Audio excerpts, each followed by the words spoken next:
Hi guys, and welcome back to Cash Bright. You know, the FIRE movement really resonates with people who are tired of the never-ending hamster wheel of a conventional job and not having that financial security to take the step back to actually live life. The goal of financial independence and retiring early is a laudable one in my view. But some people really disagree and dismiss the whole idea of ever achieving FIRE as nothing more than a pipe dream. Why is that? Well, in this video, I'll be addressing 3 of the more salient myths about the FIRE movement, and further expanding on why I think success with FIRE actually has more to do with working smarter and not harder. Number 1. You need to sacrifice and save like a maniac. Whilst it's certainly true that some do achieve financial independence with an insane degree of personal and financial discipline, it should be noted that this is not a necessary condition to achieving FIRE. Fiscal discipline, that is, watching what you spend and how much you can save, is of course an important consideration. But like any journey, the destination is the same, but the way you get there is entirely up to you. Some ways are more comfortable but slower, whilst other ways are downright torture but much faster. My point is that there is no one-size-fits-all methodology to achieving FIRE. Everyone is different. The common thread that runs through any success story is trying, failing, picking yourself up, and trying again until you succeed.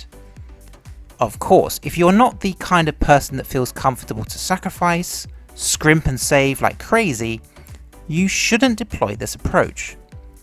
You could instead try to restrict your spending to a more comfortable level and look to increase your number of passive income streams.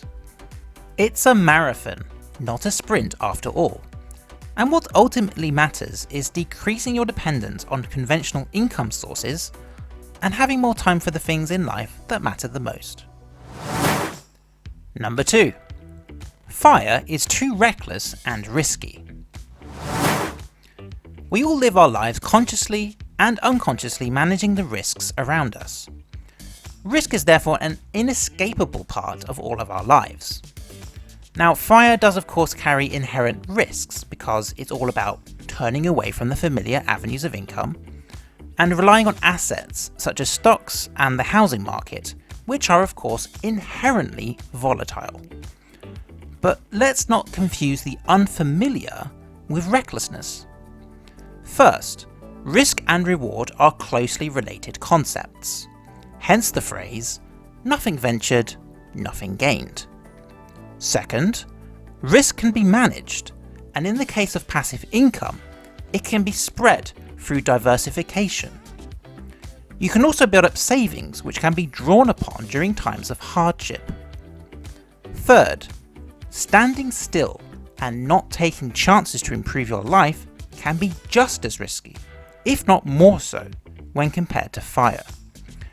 When the economy tanks, yes, the market for assets and equities, such as stocks, takes a hit.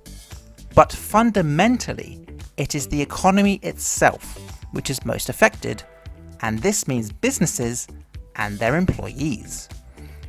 It is no coincidence that unemployment is a standard measure of economic performance. Is it not more reckless to entirely rely on your job and other conventional means of income during your life? Something to think about perhaps. Number 3. Retiring early means never working again. Financial independence and retiring early should really be thought of as 2 sides of the same coin. It has more to do with being financially secure and having the independence to decide how to spend your days. Critics of FIRE tend to believe that it's based on the fanciful idea that you kind of remove yourself from reality and all of its challenges. Of course, being financially independent doesn't mean this at all. Life is unpredictable, and no matter who you are, it requires flexibility and the ability to adapt. If your passive income takes a hit, you reassess your portfolio, you evaluate the economic situation, and you redirect your efforts accordingly. You never stop working cold turkey, dust off your hands and exclaim, "That's me done for the rest of my life." No. This is not even the case for the wealthiest billionaires of this world. The point is, you have freedom. The extent to which you live a retired lifestyle is in part dependent on your financial situation, but also how you prefer to live. If you feel you would be bored doing nothing, then of course you can work. It's up to you. Overall, I think the core message to the whole FIRE movement is, you only live once, so let's make sure we live the hell out of this life and worry as little as possible about the little things. Given how stupendously lucky we all are to even exist in this world, I think this is a message we can all get on board with. Thanks for watching. If you enjoyed this video, please leave a like and don't forget to hit the subscribe button. And until the next time, stay sharp, stay hungry, and stay cash bright.